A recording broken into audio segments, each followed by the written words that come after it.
I didn't like the get-togethers at the county club that happened every few weeks. They came up with a million reasons to throw fancy parties where wealthy folks could show off and boost their egos.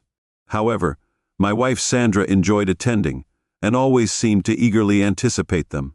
Unfortunately, over the past year, Sandra started drinking too much and sometimes embarrassed herself and me. We'd been married 24 years and had 3 college-age kids. I met my wife while doing my MBA, and we hit it off right away about 10 years ago. Things cooled down between us, and I assumed it was just a natural progression. I wanted more affection and intimacy, but I was reluctant to. I was afraid that bringing it up might strain our relationship further. So I decided to accept that the rest of my life might not be as romantic as I had hoped. Despite this, I had a stable job that paid well, supporting our family financially, especially with the expenses of putting 3 kids through college. Sandra didn't work and wasn't interested in it, preferring to engage in community work and social activities. My income was crucial for maintaining Sandra's lifestyle. Despite her age, meant she still looked good, likely due to her frequent visits to the spa and salon. In comparison, I considered myself average with a bit of a belly and some gray hair.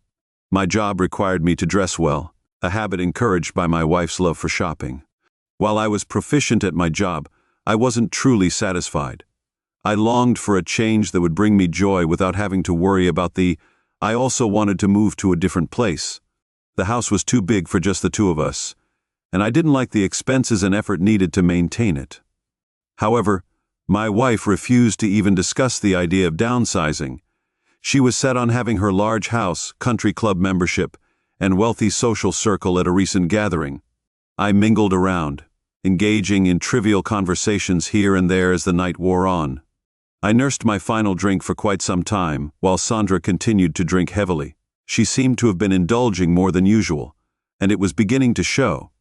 In one corner, a group of local ladies were engaged in a conversation about closeness, so I quickly steered clear. Just as I was about to leave the room, I overheard Sandra speaking loudly. She mentioned someone named Todd Mitchell, attributing some of her. The room fell silent as some of the ladies noticed me nearby.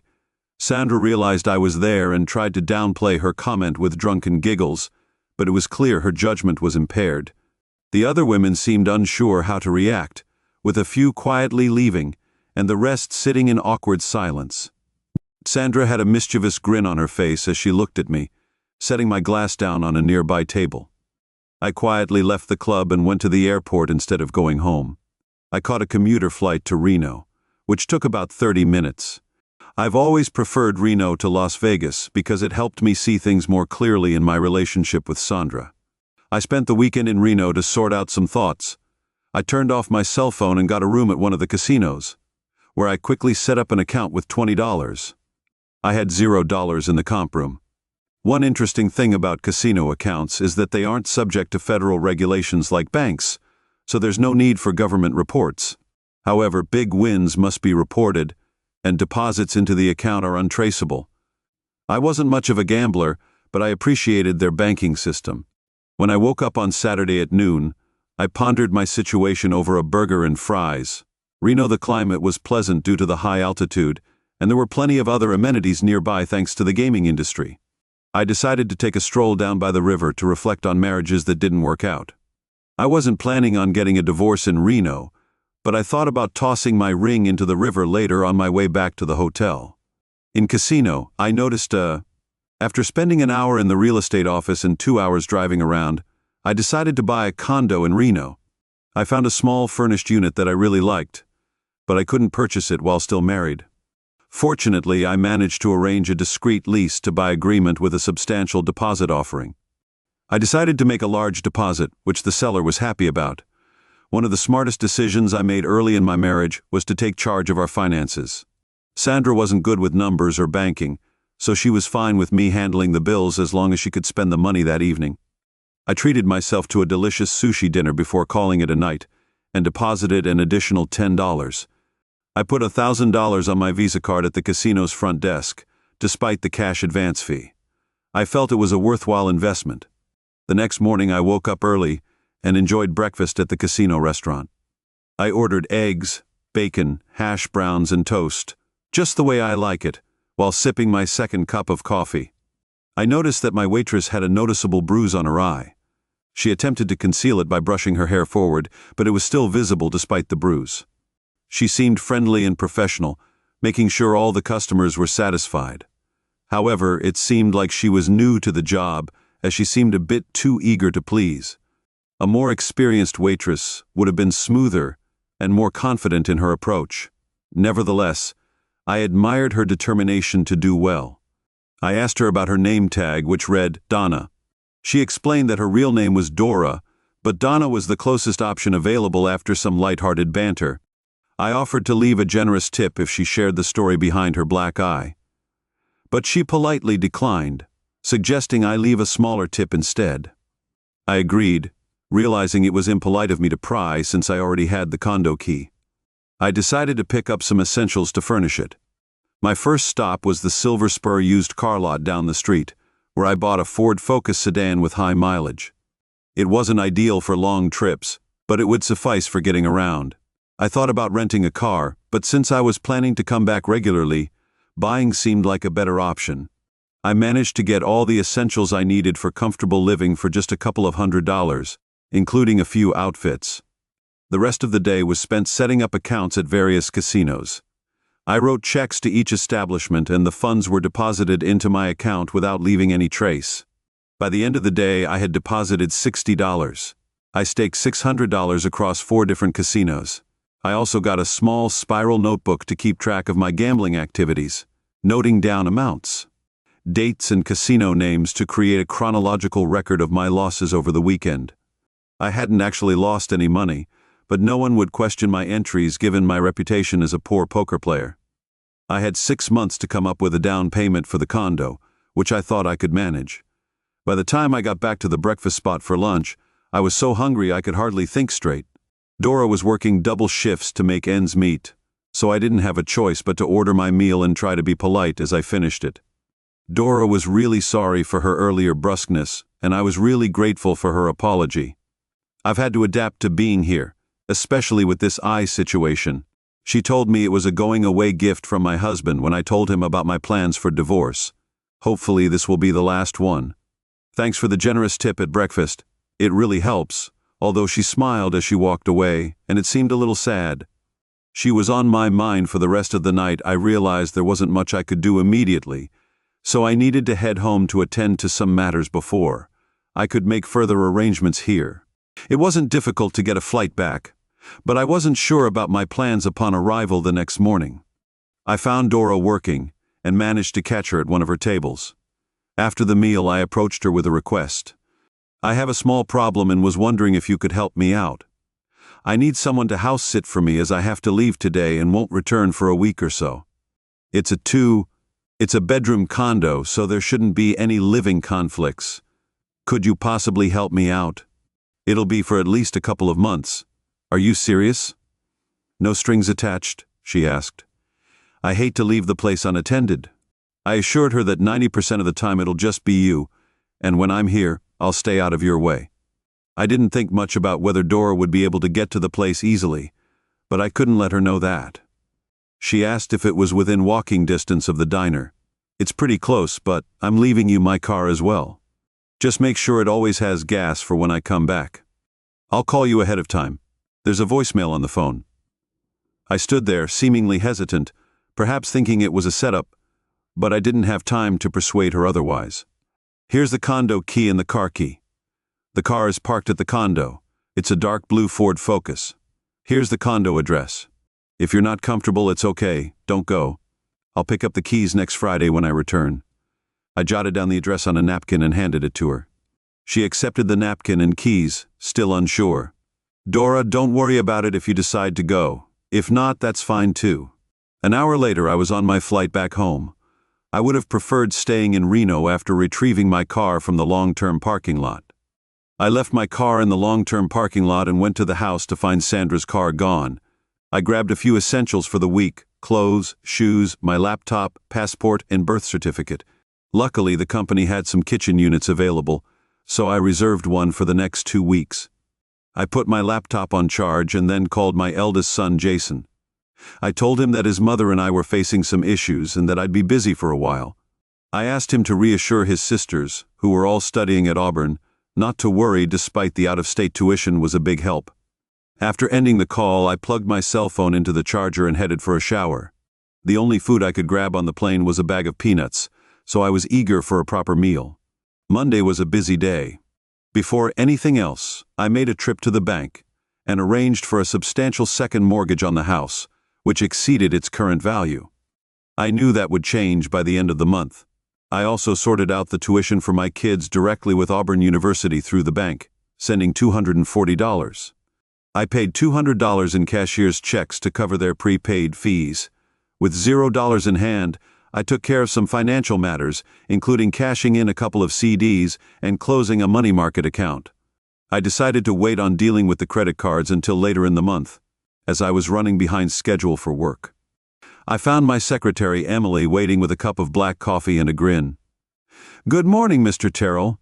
She greeted me about the county club incident on Friday. "What's the plan?" "Yes, it's all true. I admitted I needed her to gather all the please find out as much as you can about Todd Mitchell, and also reschedule my appointments." Emily nodded and gave me a thumbs up as she left the office. I'd thought it would take several weeks to get everything sorted, but now it seemed achievable within a week. I called my lawyer to arrange an immediate appointment as I left. I told Emily that I wouldn't be taking any calls from my wife, and that she wasn't to be allowed into the building. I thought I'd ask Jerry Proctor to handle my divorce. He's a friend from college who never liked Sandra. I was at the country club on Friday. "Robert, you were right. I'm not trying to be smart, but it's about time you were right again. I figured I could endure things as long as I wasn't publicly embarrassed, but that changed on Friday. I need access to all your accounts and a couple of powers of attorney. My assistant will get everything ready and give you a call. Is there anything you want me to know, Jerry? I'm sorry to tell you that the events of Friday have triggered something in me. I've developed a gambling addiction. I spent the weekend in Reno and lost a significant amount of money. I'm going back next weekend and I fear it'll be worse. That's terrible, my friend. Are you keeping records of your losses? I am, and I'll continue to do so. It might be wise for me to send you copies of everything. Absolutely, Bob. I don't think we should discuss this further. Agreed? Do you need anything else? I'm good, Bob. Just handle your business and take care. Take this financial worksheet with you. Fill it out and bring it back tomorrow when you come in to sign those forms. I've got your back, buddy. She's known for her efficiency. She always dresses professionally with her hair neatly in a bun, which can be intimidating if Emily wants me to meet her. It must be important. Good afternoon, Mr. Terrell. Please have a seat. Wilma said firmly, Todd Mitchell told me 3 years ago. I promised not to tell anyone, but I can't keep it a secret anymore. She gave me a serious look and said, If you're bothered by anything I say, feel free to leave. That'll end the conversation. Don't take it out on me. I'm just telling the truth. Do you understand? I nodded, saying I could handle whatever she had to say without overreacting. She frowned slightly at my attempt at humor. That was about 3.5 years ago.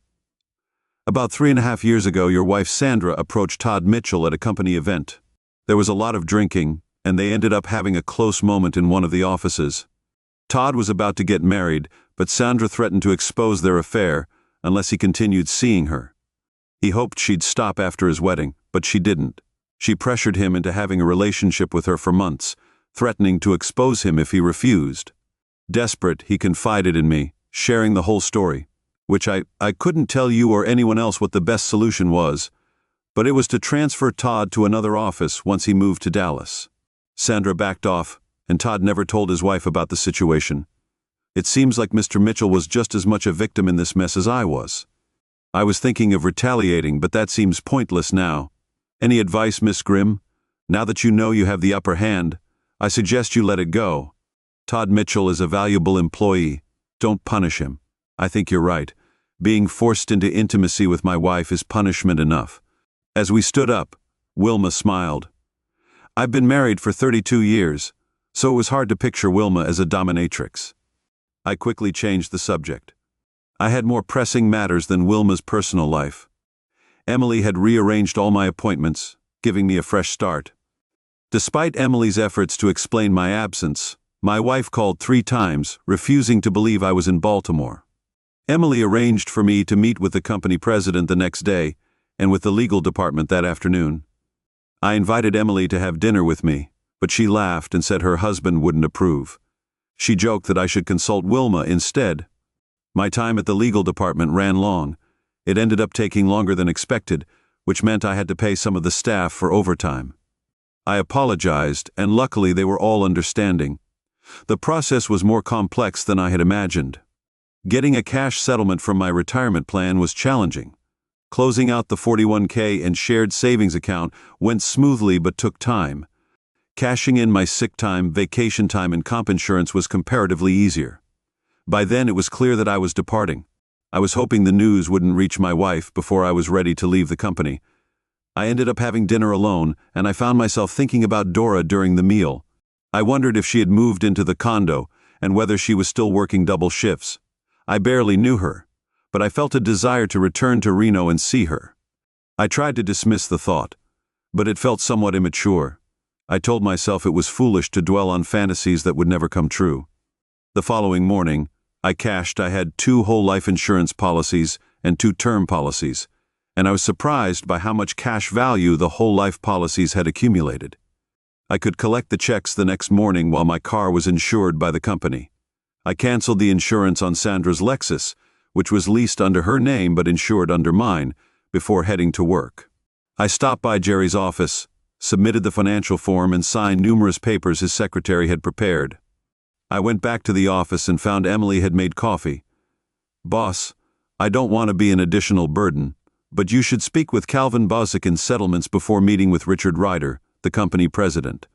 I'm sure he already knows what I need to discuss with him." The settlements department was tucked away in the basement, like a dungeon. Emily said you needed to talk to me. Calvin Bosick was a quiet, efficient guy who got his work done. We went to a private corner, and he told me some worrying things that happened 6 years ago.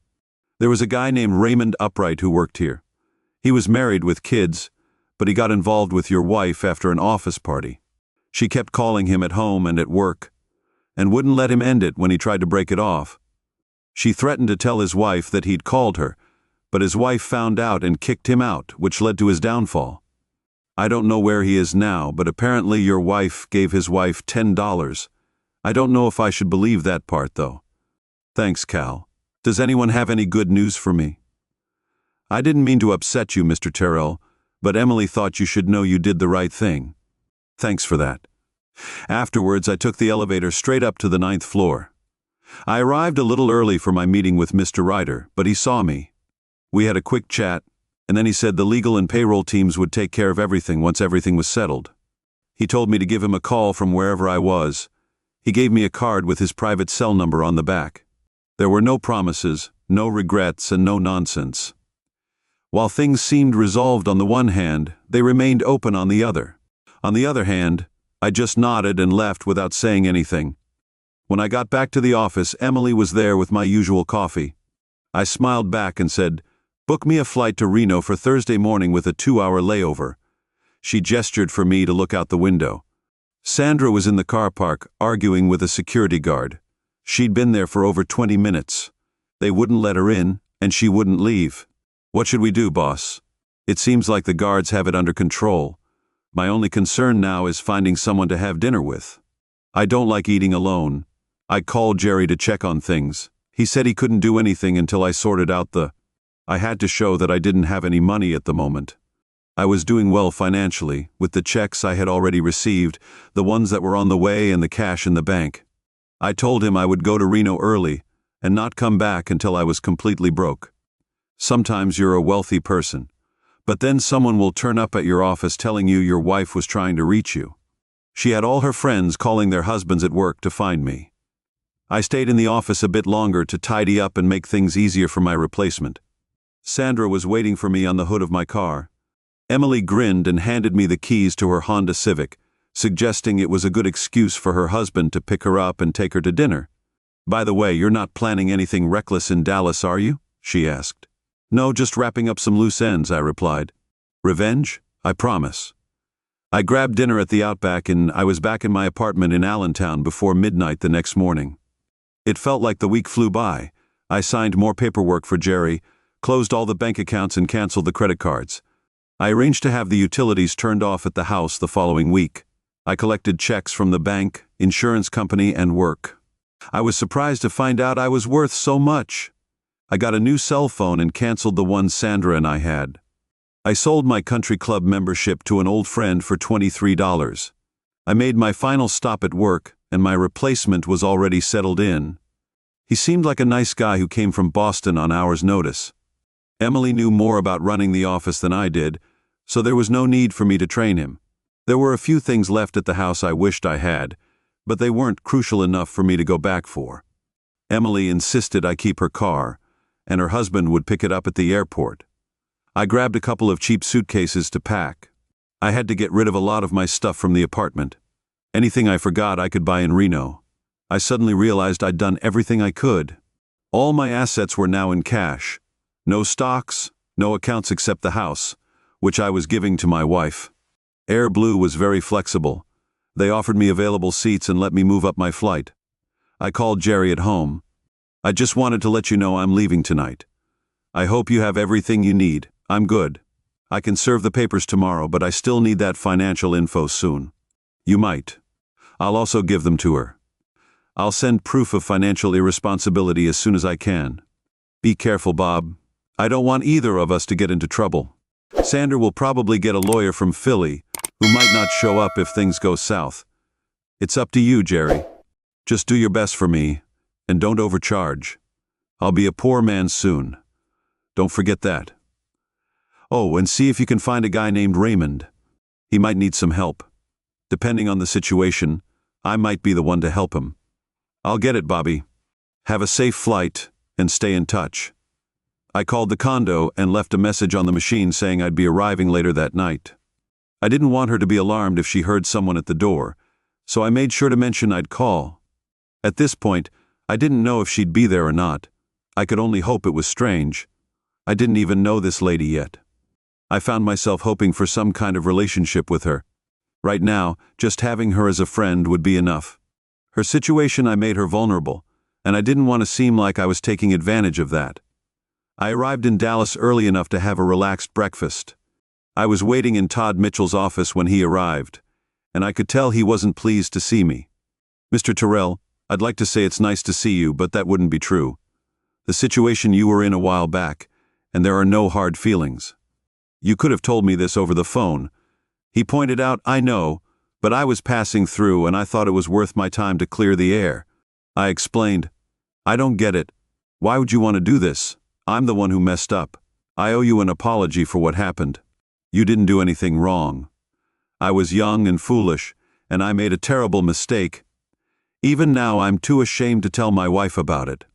Todd, you were partly at fault for what happened. I think it's fair to say that my wife was partly to blame for the problem. She created issues for you, and now for me. I'm not saying you were completely innocent, but it wasn't all your fault. I don't want you to carry any more guilt than necessary because of my wife's behavior. It's very generous of you to say that. I'm not sure what to say or how to repay you. I handed him one of Jerry's cards. Give my lawyer a call later today. There's a chance he might ask for your help very discreetly. He might say he doesn't. I don't think he'll ask for much at this stage. He might want a notarized statement confirming the affair, but I'm sure that won't get back to your wife. I stood up and we shook hands. It felt strange considering the circumstances, but I thought it was the right thing to do. Todd Mitchell was a decent man and didn't deserve to have his life disrupted because of one mistake, even if it had happened multiple times. An hour later, I boarded my flight back to Reno, pondering what went wrong. I'd put in a lot of hard work to provide for my wife. I made sure my kids had everything they needed, but I neglected my wife. When we face issues like this, we often try to understand why they occurred. I usually end up blaming myself, which I can accept, but I can't accept Sandra's attempts to humiliate me. That's unacceptable. If she had been discreet, maybe I would have blamed myself forever, but she wasn't, so I won't. The evening ended well when I arrived at Reno Tahoe International. Dora surprised me by waiting at baggage claim. I wasn't expecting you. I figured since I had your car, I'd pick you up. You're not working tonight, right? I could cut back. Thanks to your offer. I wasn't trying to be generous. I just wanted to find a way to be alone with you. What will you do when you have me alone? I haven't thought that far ahead. Any suggestions? I could see Dora blushing. I realized it was time to stop. Before I scared her off, I got the feeling she was teasing me a bit with her question, which felt like a good sign. 30 minutes later, we got back to her newly decorated apartment. It had subtle touches that didn't cost much, but made a big difference in the atmosphere to show my appreciation for her efforts and for picking me up at the airport. I treated us to 2 prime rib dinners. It seemed like Dora enjoyed the wine more than the beef. How's the divorce going? I asked. Terrible. I still have 3 weeks left before I can even apply, she replied. You need 6 weeks to establish residency. I reminded her I thought this would be easier. She said, "Why didn't you do it from home?" I asked. Dora paused, fidgeted with her food, then replied, "Getting away from Tony was more urgent than the divorce. It's just a piece of paper that won't stop him from hurting me." I guess I used the idea of divorce as an excuse to leave. Her words resonated with me initially. Divorcing Sandra seemed important, but now I wasn't so sure. All I really wanted. I just wanted to make sure she couldn't benefit from our marriage, since I wasn't planning on remarrying. We spent the rest of the evening chatting about hobbies, movies, and books. I noticed Dora didn't have any children, but I didn't ask about it that night. We slept in our own rooms. By the time I woke up, Dora had already left for work. I found fresh coffee waiting, which was all I needed. I was still stuffed from last night's dinner. After a quick shower, I got down to business. "Jerry, how's it going?" I asked. When I called, he sighed heavily before replying, "Not good, Robert. I've got some bad news. What happened?" "I've only been gone a day." "Sandra stirred up trouble," Jerry explained. "She found out about the bank accounts and more. She got a restraining order against you," he continued. "For everything. All your accounts are frozen. You can't go near her or the house. You can't take anything from the house. Not even contact your adult children. It's a mess. It'll take a lot of time and money to sort out. Jerry, I don't want to be involved in this. I'm stepping away from it." I confessed, feeling overwhelmed, "So you won't be handling the divorce." He clarified, "That's right, buddy. She hired a private detective to find you." He added, "I wonder how she'll pay for all this." I said I don't know and I don't care. Just remember, if the cops are federal, I'll have to tell them where you are. Jerry warned me that I can't risk my career for you, even though we're friends. Got it. Jerry, make sure you cover yourself. I'll handle things on my end. I'll just lay low for a while and don't worry about me. Thanks for being cool about this, man. I was counting on you. Take care. Well, that threw a wrench into things. Even the best plans can fall apart suddenly. I had to come up with a plan B, but I didn't have one. My idea was to pretend to lose all my money in the casinos. It was no longer an option, so I decided not to involve anyone else. Thankfully, Dora left me her car, which was helpful. I didn't know how she got to work, but I was left with a small bag filled with money and checks. I had to visit 6 different casinos to cash my checks and get chips, or credit. I was worried. I went to the banks to check if there were any holds on my funds. The casinos were helpful and let me deposit everything I needed. After a quick lunch, I started withdrawing the cash. I had converted all the chips to cash and emptied the casino accounts within 2 hours. I had a large bag of money and plenty of it. So far, there were no issues or suspicions. It took me less than an hour to drive to Carson City. I rented a large safety deposit box at a small bank and stored everything there except $5. I kept $5,000 for spending money. I felt relieved knowing everything was secure. I was eager for another long dinner with Dora to celebrate. However, as soon as I entered the condo, I sensed something was off. Dora was trying to fix things that shouldn't have been messed up in the first place. When she looked at me, she immediately covered part of her face. "I'm sorry, Robert. It's my fault. I don't know how he found me and didn't realize he was following me until I got into the apartment. I should have been more careful. I'm really sorry," she said apologetically. I slowly lowered her hand away from her face. Dora had a new bruise and a swollen lip. A large bluish bruise covered the right side of her face. "Was it Tony?" I asked. She nodded in agreement. "He had his 2 brothers with him. They're out looking for you now. Tony told me not to leave the condo. Where are they searching?" I gave them the names of 3 casinos. The idiots don't even know what you look like. I don't think they're thinking straight. We realized we had to leave. Calling the police wasn't an option. We left everything behind and drove west, spending the night at a small motel in Grass Valley. There was only one bed, but I made sure to be a gentleman. I brought back some takeout and got some makeup for Dora. She tried her best to conceal the bruises, but it still looked bad. She kept apologizing to me all night. I was relieved when she finally fell asleep. The next day, we drove into Sacramento to get some clothes. I also booked the Grass Valley Motel for 2 more nights over the next few days. Dora and I spent time getting to know each other. There was no intimacy or suggestive comments between us. After just 3 days, I felt more at ease with Dora than I ever did with my wife of years. When I wasn't chatting with Dora, I was consumed with worry about everything else going on. I hesitated to bring Dora back to the condo, fearing Tony might track her down. Similarly, I was reluctant to return myself, fearing I left my laptop, passport, and other important documents there, and I was careless about it. I thought these items were crucial, which now seems silly. Despite only knowing Dora for a few days, I felt compelled to trust her. We were both dealing with troublesome spouses. She asked if I'd ever been to Mexico. I said no, and then she asked if we were going there. I said I didn't know, and then I told her that, just in case things don't go well, there's something I want you to do for me. I don't want you getting into trouble, especially with Tony. You don't owe me anything, Robert. You've already done more than enough. She assured me, well, I'm unsure about what's ahead for me. I've stashed away a lot of money. It's not illegal, but I'm hiding it from my wife. If anything happens to me, you'll need to retrieve the cash for me. Who's after you? You haven't mentioned that, she inquired. Did you do something illegal? Several federal agencies are looking for me, along with a private detective. I'm sure the local police will be involved. If it comes to that, I just want to keep some money safe from my wife. What should I do with it? I've been thinking about going to Guadalajara and waiting for you there. Use whatever money you need to get by until I arrive. How will you find me? Go to the Libertad market for coffee every morning. I'll track you down. It's a big place, but I'll locate you. What should I do then? When you realize I'm in trouble, why not do it now? Just be patient. I'd rather have you with me than go separately. I feel better when we're together. Can we both leave now?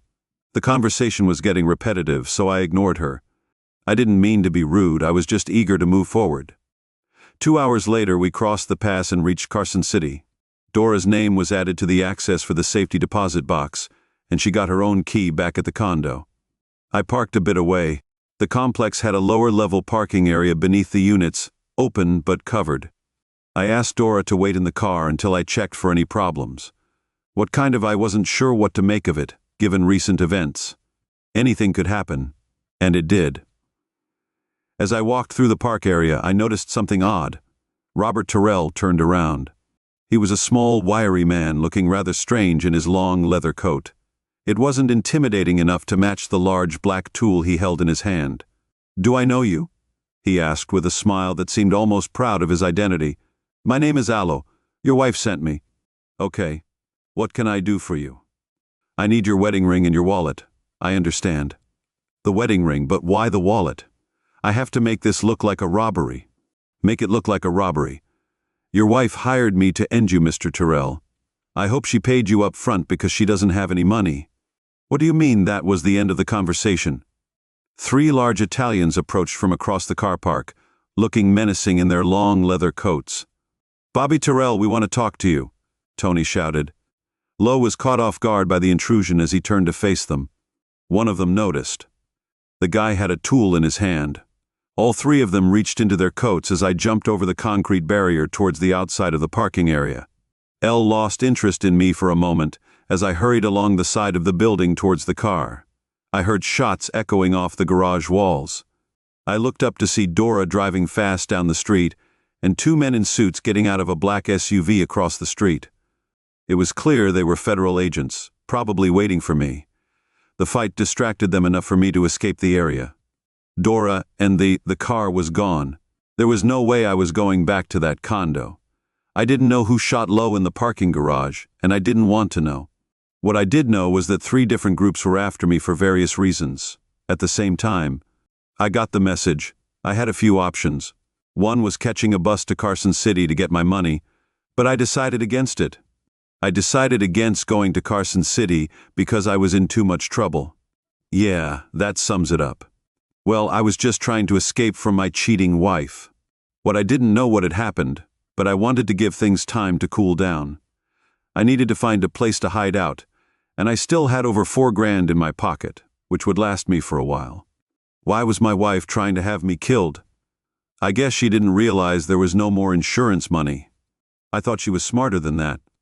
I made a big mistake. I took a bus to San Francisco. $1,000 doesn't go far in the city by the bay. The first 1,000 got me a social security number and an ID, so at least I found a room with a shared bathroom and got a job waiting tables in a low-key restaurant. After about a month, I was earning enough to support myself and was becoming a pretty good waiter. Some customers even requested my tables. I hadn't been paying my cell phone bills, so the service got cut off. I hadn't used it since leaving Reno, but I got a new prepaid service in about 50 minutes of airtime. I wanted to call Dora, but I had no idea where she was or how to reach her. I thought I'd give Jerry a call. Hey, it's Robert. I just wanted to get an update from you, Bobby. Good to hear from you. Things are still a bit up in the air, but not as bad as you might think. Where are you? That's none of your business. Last time we spoke, I was dealing with a bunch of people who were all trying to get something from me. I'm still a wanted man, but most of that mess has cleared up, especially after Sandra was arrested. The IRS is still after some payment related to your 401k assets. Apart from that, I thought you'd be the first to know. Sandra was arrested. Have you heard of a guy named Lester? I met him briefly about 3 months ago. He tried to bump me off, but we got interrupted by some other guys who were after me while they argued about who would get me. I slipped out the back door. How does he fit into this? Sandra hired Lo to end you. Lo got injured pretty badly in Reno and told the police everything. He said Sandra was going to stiff him on a contract. He had a contract, so he ratted her out. The cops spotted and charged her. She can't make bail, so she's waiting for her trial in jail. Jerry, I'd love to help her out if she hadn't tried to have me killed. I think her parents should be able to bail her out, but I won't let me see what I can do. Bobby, nobody seems to be that interested in you right now. Should I? Let's start the divorce proceedings again. We have a pretty good case this time, so why not? A divorce would be nice, but I don't really care anymore. It would probably be good for everyone involved. I kept all the other paperwork, so I think I can still use most of it. Oh, I forgot to tell you. Your kids all came home when Sandra got in trouble. They were worried at first, but they lost interest when the truth came out. They want you to call them and let them know you're okay. I'll get in touch with them as soon as I can. How did your money laundering scheme work out? Not worth a darn. I lost control and lost contact. I'll try to check on it next week. Jerry, sometimes even the best plans in the world just aren't good enough. Sure, I'll keep in touch, buddy. Oh, one more thing. Jerry, did Sandra ever mention why she wanted me dead? Not that I know of. I figured it might have been for the insurance, but she didn't know. I can confirm it was a suicide. I checked in with the kids, and everything was fine. They felt relieved knowing the tuition. They asked about Sandra and me, but I couldn't bring myself to tell them some things would have to wait. I borrowed a car and drove up to Carson City. The safety deposit box was empty. She could have at least left a note. I couldn't complain, though, since I gave her the key and access. Did she go to Guadalajara or find a place where I couldn't find her? There was only one way to find out. There were several small travel agents in my San Francisco neighborhood. Most of them I looked into group tours, but they didn't fit my needs. I found a spot on a tour to my favorite Mexican city that opened up at the last minute. It was affordable, but I had to put together a bit of savings. The trip wasn't expensive, but I just didn't have much money at the time. I felt comfortable because some colleagues from work were on the trip. Most of them signed up for side trips, but I had other plans. The first 2 days were disappointing. The Libertad market was bigger. It was a poor choice on my part. I wondered if Dora had taken my money and gone somewhere more exotic like Bangkok or Tahiti. There was enough money in that safety deposit box for her to live almost anywhere she wanted. I didn't know if I should wait for her to walk by or look for her. I ended up doing both. By the third day, I was getting bored.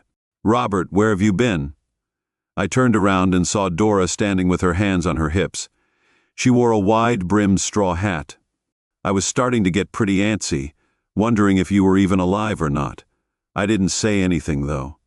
Instead, I went over and kissed her for the first time. I'm not really sure why I hadn't done it before, but I'm glad I did it now. That's a pretty weak explanation, though. Maybe you should try it again. The second kiss came with a big hug as I swung her around off the ground. Dora, I missed you so much. You still have to tell me where you were for the last. I've been away for a month, but I can't wait to get back to work. Let's go home and have some lunch. We walked through the market, and I felt happy and content for the first time in a while. Robert, I hope you won't be cross with me, but I spent some of your money. I put most of it in the bank, but I needed a place to live, so I bought us a house. I was hoping you wouldn't mind because you had an awful lot of money in that bank. It was a beautiful house in a beautiful city, and I was with a wonderful woman. I like it when a plan comes together. Sandra's parents were able to raise her bail money and pay for her lawyers. Jerry had no trouble getting her signature on the divorce papers. She ended up getting 5 to 8 years for trying to have me ended. I never did find out why Todd Mitchell gave Jerry a deposition, but Jerry never had to use it. Jerry was able to find Ray upright. He was sober but not doing well when Jerry asked him how he could assist. Ray expressed his desire for a hot dog pushcart.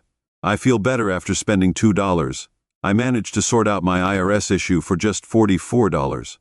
I believe Sandra and her brothers are still in jail in Nevada, but I'm not sure how long they'll be there for. I'm free to go back home, and my old job with a promotion is waiting for me. The law isn't pursuing me anymore. Once Dora's Mexican divorce is finalized, we're planning to get married. The kids will be down for the wedding during spring break. Although the house in Guadalajara is beautiful, we probably won't live there full time. Dora wants to keep it as a vacation home. Emily is keen for me to get back to work, especially with the new position. It's a promotion for both of us. Dora is ready to go anywhere as long as we're together. She wants me to introduce her to Sandra, which should be interesting. My plans didn't work out as I'd hoped, but I'm not complaining.